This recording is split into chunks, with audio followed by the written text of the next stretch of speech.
It's September, first Friday in September, that would be the 3rd about, and as you probably know, it's been Blues Week around here.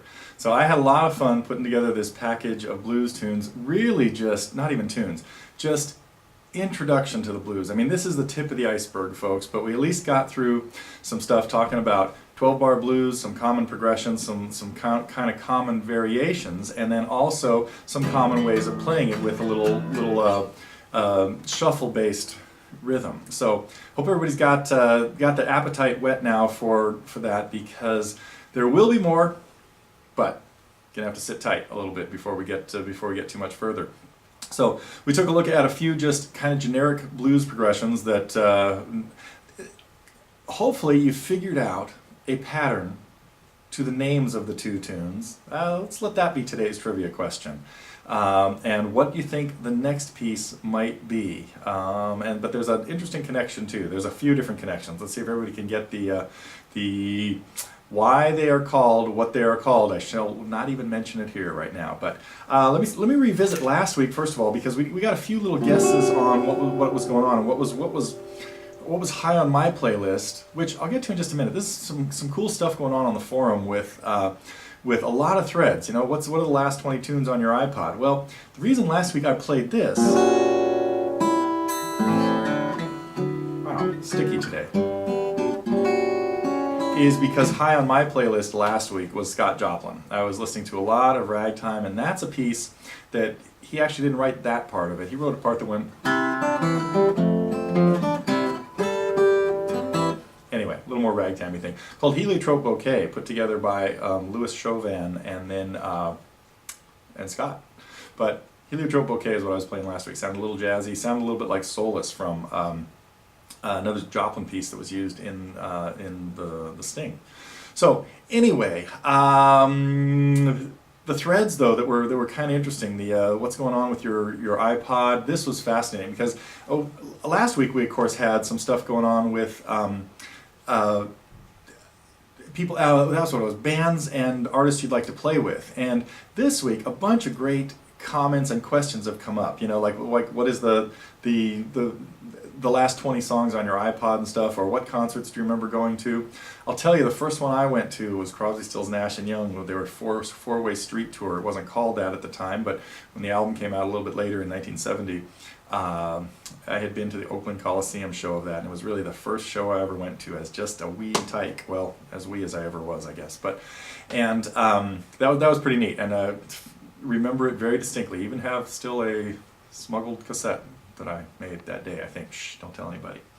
But the concert thread is pretty cool. The historic thread was pretty cool. That even got me thinking about, came up with a short laundry list of Al Stewart related songs. But also really liked the, I can't believe that I saw a video on our forum today for Eloy.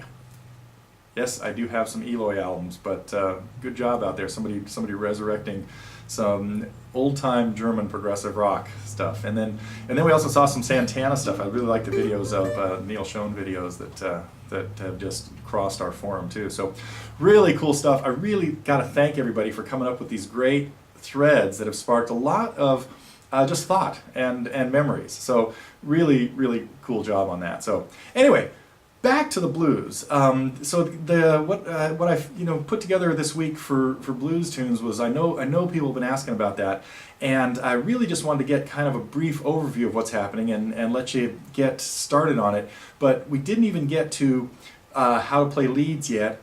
But notice what I was doing right there at the beginning of this segment. And we will be getting to that, like how to kind of play a little blues and improvise with it. And then we'll be getting into finger-picking blues and all kinds of stuff. So this is high on my hit list, and but it may just take a while to roll it all out. We also, of course, had something else I had fun doing lately was looking at some really old, well, like almost a year old, student reviews. And so I know that we're calling those the vintage reviews because a few of the ones that came out this week were from 8, 9, 10 months ago. But again, I realize that there's still a lot of educational value for everybody out there, even if it's something that has not been, for example, I put a review out there of Redemption Song, and as Mark pointed out, that he probably put that up before I even had the lesson on it, but he did a great job of it. He had all kinds of things in there that were really accurate, and so that was a nice little touch. But then we also, of course, had a short review